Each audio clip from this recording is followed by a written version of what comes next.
Third time's a charm. God to the rescue. Joseph and his brothers grew old and died, but their children's children stayed on in Egypt, where they became a very large family. Later on, a new king began to rule, but this Pharaoh didn't remember Joseph, and he didn't like God's people. He made them into his slaves and beat them and made them work harder and harder. God's people cried out to God to rescue them, and God heard them. He remembered his promise to Abraham that he would look after his people. He would find a way to set them free. One day, Moses was looking after sheep when something caught his eye. A bush was behaving very oddly. It was flickering with flames, but its leaves weren't burning up. He took a closer look. "Moses," boomed a big voice. Moses leapt back. The bush was talking to him. "I have heard my people's cries," God said to Moses out of the bush. "I have seen their tears, so I have come down to rescue them. Go to Pharaoh and tell him to let my people go free." Moses was afraid, but God said, "I will be with you." So Moses went to Pharaoh. "Pharaoh," Moses began, "God says—" "God," said Pharaoh. "I've never heard of him." Moses kept going. "God says, let his people go free." "Why should I?" Pharaoh said. "Don't want to. I won't." So he didn't. So God gave Pharaoh 10 warnings called plagues. First, God turned the river Nile into blood.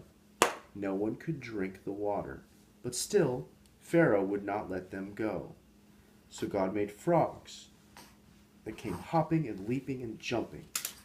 In your bed frogs, in your hair frogs, in your soup frogs, all over everywhere frogs. You can make soup with them. Ugh. "Make them go away," Pharaoh screamed to Moses. "Then your people can go." So God took the frogs away. But Pharaoh changed his mind, and then he said, "You can't go." Then God sent zillions and zillions of gnats. But still Pharaoh said, "No." So then God sent swarms of flies. Flies buzzing in your eyes, flies. And after that, that's right, sickness. And then after that, horrible boils. And after that, huge hailstorms. And then a storm of locusts. Then darkness when it should have been day. Until it seemed that the whole world, creation and everything, was coming undone. Falling back into darkness and emptiness and nothingness. But each time Pharaoh said, "Make it stop, and then I'll let them go." And each time, when God made it stop, Pharaoh changed his mind and said, "Actually, no, you can't go." Finally, Moses warned Pharaoh, "Obey God, or he will have to send the worst thing of all." Pharaoh just laughed. So God said, "The oldest boy in each family of Egypt must die, but my people will be safe." God told his people to take their best lamb, to kill it, to put some of its blood on their front doors. When God passes over your house, Moses explained, God will see the blood and know that the lamb died instead of you. That night, it was just as God had said. Suddenly, piercing the darkness, echoing down the corridors of the palace, came a blood-curdling scream. Pharaoh's oldest son had died.